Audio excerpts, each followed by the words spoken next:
ইয়ামিন বা কসম কাকে বলে? কেউ যদি জিজ্ঞাসা করে যে আচ্ছা কসমটা আমাকে বোঝান তো, শপথ কাকে বলে, কি বলবেন?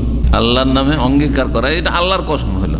কিন্তু অন্যরা যারা আল্লাহ বিশ্বাসী নয় অথবা যারা মুশরিক, তারা তো আল্লাহ শুধু আল্লাহর কসম করে না, ওটাও তো কসম, বা শিরকি কসম, কিন্তু সেটাও তো শপথ। হ্যাঁ, আজকাল যে বিভিন্ন সরকারগুলি যখন তাদের সরকার গঠন করছে তখন তারা শপথ নিচ্ছে, অত শপথ, হ্যাঁ, সংবিধান হাতে রেখে হোক আর বাইবেল হাতে নিয়ে হোক অথবা আর কিছু হোক, তারা সব শপথ নিচ্ছে। জি, বিভিন্ন মন্ত্রীদের কাছে শপথ নিচ্ছে, বিভিন্ন রাষ্ট্রদূতদেরকে পাঠাচ্ছে, তাদের শপথ নিচ্ছে, হ্যাঁ, যে দেশের তোমরা হিতাকাঙ্ক্ষী হবে, দেশের সঠিকভাবে প্রতিনিধিত্ব করবে ইত্যাদি। কোনো বিষয়কে শক্ত করার জন্য কি করা? হ্যাঁ, এমন কোনো সত্তার বা ব্যক্তির শপথ করা যেই ব্যক্তি সম্মানিত বা যেই সত্তা সম্মানিত বা যে বস্তু সম্মানিত, কোনো বস্তু বা ব্যক্তির বা সত্তা যিনি সম্মানিত বা যার মূল্য আছে, হ্যাঁ, তার নাম উল্লেখ করে কি করা?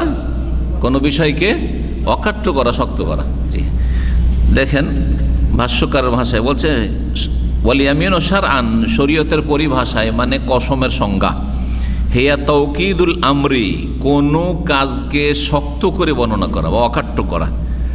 কোনটা? আল মাহলুফ আলাইহি, যেই বিষয়ের জন্য শপথ করছেন সেই বিষয়টিকে, তাওকিদুল আমরিল মাহলুফ আলাইহি, যেই বিষয়ের জন্য শপথ করছেন সেই বিষয়টিকে অকাট্য করে বর্ণনা করা, অকাট্য করে বর্ণনা করা। আমি অবশ্যই করবো, এটাও তো অকাট্য করে বর্ণনা করা। যদি আরবিতে আরব যারা ভাষাবিদ তারা বলছেন এখানে কিন্তু শপথ উজ্জ আছে, যদিও শপথ উল্লেখ করিনি।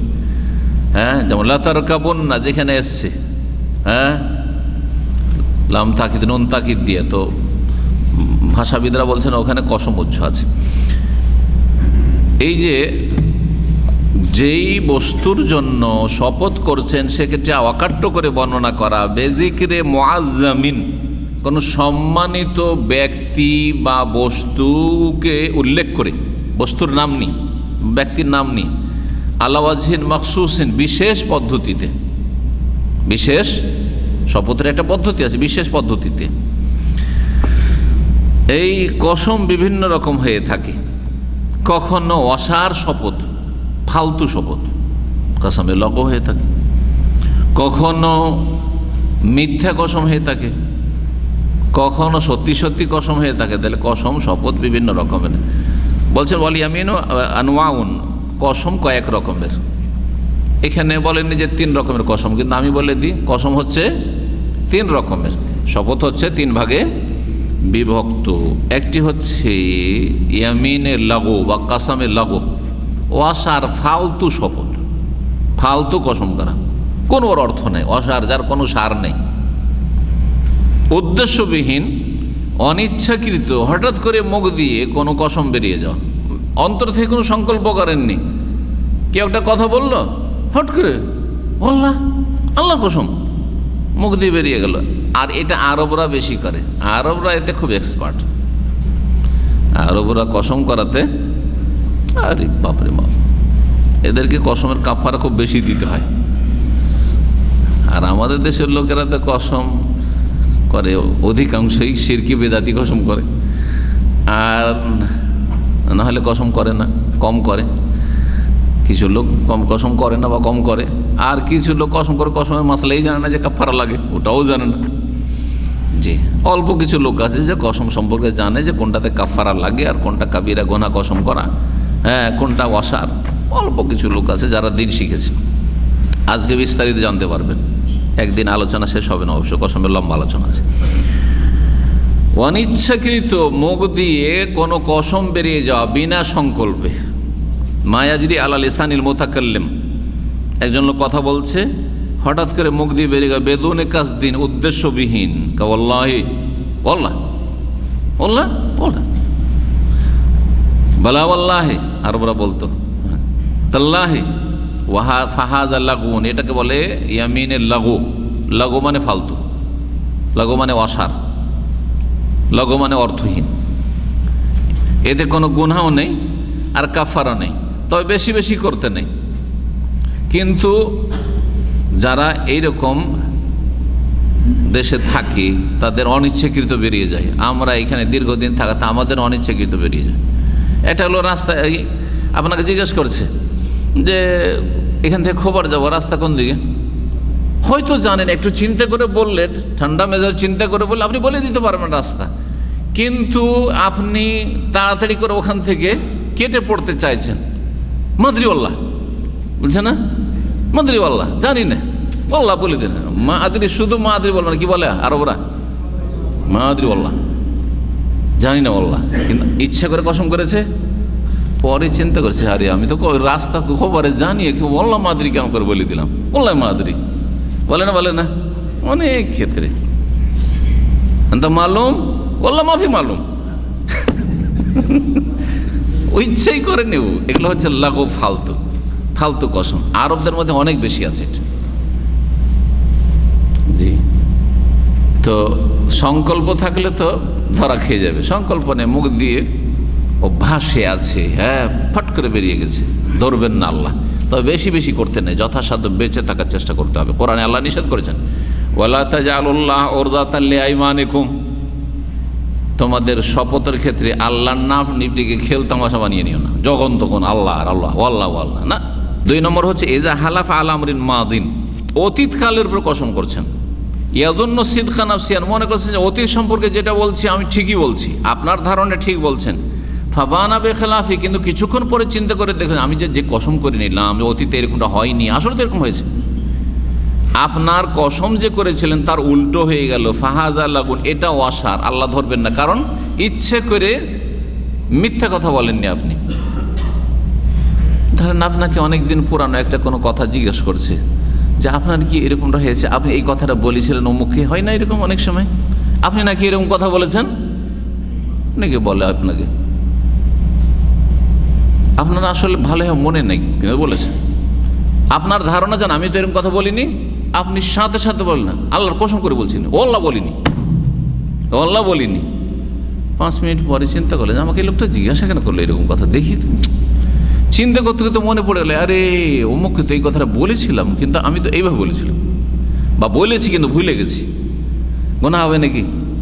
গোনা হবে না। এইটা আল্লাহ ফালতু, কারণ আপনি ধারণা করেছেন যে আমি যেটা বলছি সত্যই বলছি অতীত সম্পর্কে, কিন্তু পরে দেখা গেল যে আসলে আমার কথাটি সত্য হয়নি। আপনি গুনাহগার না, ইচ্ছা করে আপনি মিথ্যা কসম করেননি অতীতের ওপর। তৃতীয় অবস্থা হচ্ছে এজা হালাফা আলা আমরিন মাদিন, অতীতকালের উপরে শপথ করছেন, কাযিবান মিথ্যা শপথ, আলেমান জেনে শুনে মিথ্যা কথা বলছেন। ফাহাযিহি হিয়াল ইয়ামিনুল গামুস, এটা হচ্ছে ডুবিয়ে দেওয়া কসম। গামাসা একমেসে মানে ডুবিয়ে দেওয়া। এটা এমন শপথ যেটা জাহান্নামে ডুবিয়ে দেবে কসমকারীকে। এই জন্য এই কসমকে কি বলা হয়? ইয়ামিন গামুস। মিথ্যা কসম করা জেনে শুনে। টাকা চুরি করেছে, ঠিক আছে, অনেক চুরি করছে না, ওরকম থেকে টাকা চুরি হয়েছে, সবাইকে কসম করাইছে, সবকে কসম করাবো। আবার আমাদের দেশের লোকদের মধ্যে শিরকি কসম আছে, বেদাতি কসম আছে। এমনি কসম করাবে না, আর এমনি কসম করলে বিশ্বাসও করবে না। কোরআন ছুঁয়া কসম করতে হবে। কোরআন ছুঁয়া বলতো তুই যে তুই চুরি করিস নি, বেদাত ঢুকলো। কেন? সাহাবীরা এরকম করে কসম করাইতেন নাকি? রাসূলুল্লাহ এরকম কসম শিখিয়েছেন নাকি? কথা বোঝা গেছে? তো এই যে তরিকা, তারপরে আপনি আল্লাহর সত্তার মর্যাদা আপনার অন্তরে নেই, আল্লাহর কসম করে বলছি, আপনার আস্থা হয় না, বিশ্বাস হয় না। কোরআন ছুঁলে আপনার বিশ্বাস হয়ে গেল। কোরআন ছুঁয়ে যখন বলেছে যদি মিথ্যা বলে কোনো বিপদ আপদ আসবে, এ আর এক বেদাত ঢুকে আছে। কত যে বেদাত ঢুকে আছে প্রত্যেকটি ক্ষেত্রে। এগুলি আসলে ভুল ধারণা, মানে তো বেদাতি ধারণা। ইসলামে যার কোনো অস্তিত্ব নেই, যে আল্লাহর কসম করবে মিথ্যে, ওর জন্য কোনো শাস্তি হবে না। দুনিয়ার শাস্তি নাও হইতে পারে, কিন্তু জাহান্নামে ডুববে তো। জি, আপনি দুনিয়ার শাস্তি কেন চাইছেন শুধু? আর কোরআন ছুঁলে দুনিয়ার শাস্তি চলে আসবে, আর দলিল কোথায়? কোরআন ছুঁয়ে কসম করলে দুনিয়ার শাস্তি চলে আসবে, আর বিনা ছোঁয়ায় যদি আল্লাহর কসম করে তো দুনিয়ার আযাব আসবে না, এরই বা নিশ্চয়তা কোথায়? আসতেও পারে দুনিয়ার আযাব, আবার নাও আসতে পারে, কারণ আল্লাহ আখিরাতে আযাব দিবেন। এটা তো বদলার জগৎ নয়, দুনিয়াকে বদলার জগৎ। ইয়মুদ্দিন ইয়মুল জাযা হচ্ছে আখিরাতের দিন, ইয়মুল কিয়ামা। দুনিয়া বদলার জন্য নয়, মাঝে মাঝে আল্লাহ ধাক্কা দেন সংশোধনের জন্য। কোনো ধাক্কা লাগে যদি খারাপ মানুষকে, জানতাম যে আল্লাহ আপনার ভালাই চান, আপনি সংশোধন করেন। বিপদ আপদে পড়ছেন, সংশোধন করেন। বালা মুসিবত এসছে, সংশোধন করেন, আল্লাহ ভালোই চান আপনার। জি, কখনো আযাব, কখনো কিছু হালকা শাস্তি, কখনো পরীক্ষা, ভালো মানুষের জন্য পরীক্ষা। যাকে আল্লাহ ভালোবাসেন যে এই লোকটি সংশোধন করেনি, একটু ধাক্কা, হালকা আযাব। আল আযাবুল আদনা দুন আল আযাবিল আকবার, মহা শাস্তি নয়, আখিরাতের শাস্তি নয়। আল্লাহ আখিরাতে আপনাকে শাস্তি দিতে চান না, সেই জন্য কিছু বিপদ আপদ আসছে পাপের কারণে। জি, আর কখনো পাকড়াও, দুনিয়াতেও কখনো কখনো পাকড়াও করেন আল্লাহ। ওতেও হিকমত আছে যে এই লোকটিকে ধরা দরকার, না হলে খুব বেড়ে যাবে, তখন আল্লাহ হয়তো ধরেন। কেউ যদি অতীতকালের ওপর মিথ্যা কসম করে জেনে শুনে, তাহলে এর নাম হচ্ছে ইয়ামিনে গমুস বা কাসামে গমুস। এমন কসম যেটা ডুবিয়ে দেবে, কিসে ডুবিয়ে দেবে? জাহান্নামে। কারণ মিথ্যা কসম যদি কেউ করে জেনে শুনে, তাহলে সেই ব্যক্তি জাহান্নামে যাবে বলে হাদিস আছে। জি, সেটি কাবিরা গুনাহ বলে হাদিস আছে। মিনাল কাবায়ের আল ইয়ামিনুল গমুস, মিথ্যা কসম করা হচ্ছে কাবিরা গুনাহ অন্তর্ভুক্ত। সেটা অতীতকালের কোনো কিছু। চুরি করেছে, সবাইকে যখন কসম করার দেখলো যে সবাই তো কসম করে না, আমি যদি আমি কসম করে চুরি করেছো, ও দেখছে যে আমি যদি বলি যে না না আমি কসম করবো না, তাহলে তো ধরা খেয়ে যাবো, ও কসম করে নিল, জেনে শুনে করলো কিনা। সুতরাং জাহান্নামে যেতে হবে। কারো হক বেমানি করার জন্য কেউ মিথ্যা কসম করে, অতীতের উপরে এটা, কারো জমি বেমানির জন্য, কারো টাকা বেমানির জন্য, ধার নিয়েছে অস্বীকার করলো, অথবা পেমেন্ট করেনি বলছে না না পেমেন্ট করে দিয়েছি, কিছু করে কিছু বাকি আছে বলছে না বাকি নেই সব দিয়ে দিচ্ছি, কসম করেন অনেক সময় এরকম। এগুলো হচ্ছে ইয়ামিনে গমুস। অতীতকালে একটা কিছু ঘটেছে, যার বিপরীত কসম করছে জেনে শুনে, অথচ জানছে, এমন না যে ভুলে গেছে, তাহলে সেই ব্যক্তি কাবিরা গুনাহ করলো, জাহান্নামে যাওয়ার কাজ করলো। তাহলে ইয়ামিনে লাগো, ফালতু কসম। আর 2 নম্বর ইয়ামিনে গমুস, জাহান্নামে ডুবিয়ে দেবে এমন কসম, অতীতকালের উপর জেনে শুনে কসম করা, মিথ্যা কসম। জি, তৃতীয় কসম বাকি আছে যাতে কাফারা আছে, সেটা ভবিষ্যতের ওপর। ভবিষ্যতে কোনো কিছু করবেন বলে কসম করছেন, অথবা ভবিষ্যতে আমি এই কাজটি করব না বলে কসম করছেন। কসম করেছেন যদি তার উপর যদি অবিচল থাকেন যে আমি কসম করেছি, আমি এই কাজ করব না, এটা করব, তাহলে তার কাফারা লাগবে না, ঠিক কিনা? কারণ কন্টিনিউ করলে আপনি কসমের ওপর বহাল আছেন আপনি। কিন্তু কসম করার পরে কসমকে যদি ভেঙে ফেলেন, জি, এই ক্ষেত্রেও বিস্তারিত আলোচনার প্রয়োজন আছে। সব ক্ষেত্রে নয়, ফরজের ক্ষেত্রে। হ্যাঁ, কেউ যদি বলে আমি কসম করে বলছি নামাজ পড়বো না, চলবে? হ্যাঁ, কসম করে বলছি এবার রোজা রাখবো না, চলবে? তাহলে বোঝা গেল যে ফরজ ওয়াজিবের ক্ষেত্রে কোনো কাজ করতে ফরজ, হ্যাঁ করা ফরজ, অবশ্য করবো না, কসম চলবে না, ওই কসম রাখা যাবে না, বাতিল। হারাম কাজ, এটা হারাম কাজ, অমুকের সাথে কথা বলবো না, আমি কসম করে বলছি। মুসলিম ভাই দেখা সাক্ষাৎ হচ্ছে, সুতরাং সালাম দেওয়া, কথা বলতে হবে, সামনাসামনি দেখা সাক্ষাৎ হয়ে গেল। আত্মীয় হলে দেখা সাক্ষাৎ না হলে যোগাযোগ রাখতে হবে, অথবা পাড়া প্রতিবেশী হইলে। জি, তৃতীয় কসম যেটাতে কাফারা আছে সেটার নাম হচ্ছে ইয়ামিনে মুনআকিদাহ, এমন কসম যেটা বাস্তব কসম। সেটা কিসের ওপর বলছেন ভাষ্যকার? ইজা হালাফা আল আমরি মুস্তাকবিল, ভবিষ্যতের বিষয়ে কসম করছে, ভবিষ্যতে এরকম কাজ করব অথবা করব না। কাসেদ আল ইয়ামিন, উদ্দেশ্য তার শপথ করায়, উদ্দেশ্য করে কসম করেছে। ফাহাযিহি হিয়াল ইয়ামিন, উদ্দেশ্য করে সংকল্পের সাথে ভবিষ্যতের ওপর কোনো কিছু করব অথবা করব না যদি শপথ করে, তাহলে সেটা হচ্ছে এমন কসম। ফাহাযিহি হিয়াল ইয়ামিন আল্লাতী ফিহাল কাফারা, যাতে কাফারা লাগবে, কিন্তু বেশরুতিহাল আতিয়া, তার কিছু শর্ত রয়েছে। শর্তগুলি জানেন। প্রথম শর্ত হচ্ছে আইয়াকুন আল হালিফু মুকাল্লাফান, প্রথম শর্ত হচ্ছে যে হলফকারী যিনি কসম করছেন সে মুকাল্লাফ হয়। মুকাল্লাফ মানে শরীয়তের দায়িত্বভার তার ওপর চেপেছে, মানে সে এমন ব্যক্তি যার ওপর শরীয়তের বিধিবিধান মেনে চলা ফরজ। সে কে? নাবালক নাই, সে সাবালক হইতে হবে। হ্যাঁ, মুসলিম তার সাথে সাথে কি হইতে হবে? হ্যাঁ, আকিল। মুসলিম কি হইতে হবে? আকিল, বিবেক সম্পন্ন। তাহলে পাগল না। পাগল অজান্তে কসম করেছে, ভুল বকছে, তাহলে হবে না। তারপরে বালেগ সাবালক হইতে হবে। হ্যাঁ, সাবালক হইতে হবে। 2 নম্বর, কোন মুখতার আলিল হালফ, যখন কসম করেছিল সে স্বেচ্ছায় কসম করেছে, তাকে কেউ বাধ্য করেন তুই কসম কর, নাহলে ছাড়বো না তো। হ্যাঁ, তুই কসম কর, নাহলে ছাড়বো না। ও জানছে যে এখানে আমি কসম না করলে আমাকে মেরে দেবে। আসলে আমি কসম করতে চাই না, কিন্তু কসম না করলে মেরে দেবে আমাকে, জান বাঁচবে না। তো নিরুপায় কসম করেছে, না স্বাধীন না, স্বেচ্ছায় কসম করেছে।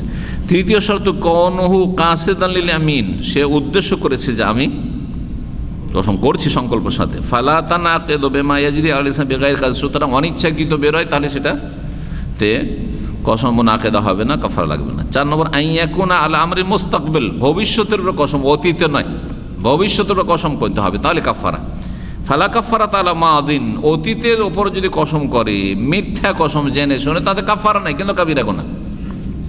মানে একটা চোর চুরি করেছে, বলছে আমি আল্লাহর কসম করে বলছি চুরি করিনি, আসলে চুরি করেছে, জান বাঁচাবার জন্য, ধরা যেত না খায়, কসম করে নিল, কাফারা লাগবে বা কাফারা দেব না? না না না, ও কাবিরা গুনাহ করেছে, জাহান্নামে যাওয়ার কাজ করেছে, তওবা করে খালেস অন্তর থেকে আল্লাহর কাছে ক্ষমা নিতে পারে তো ভালো, নাহলে জাহান্নামে যেতে হবে।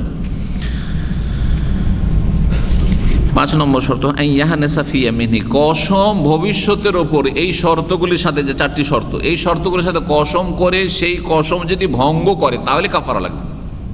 কসম ভঙ্গ না করলে কাফারা লাগবে না। আমি এই যে বিদেশ থেকে ফিরলাম দেশে, প্রবাসী, আল্লাহর কসম আর জীবনে বিদেশে যাব না, আর গেলও না, তো কাফারা দিতে হবে নাকি? কোনো কাফারা দিতে হবে না।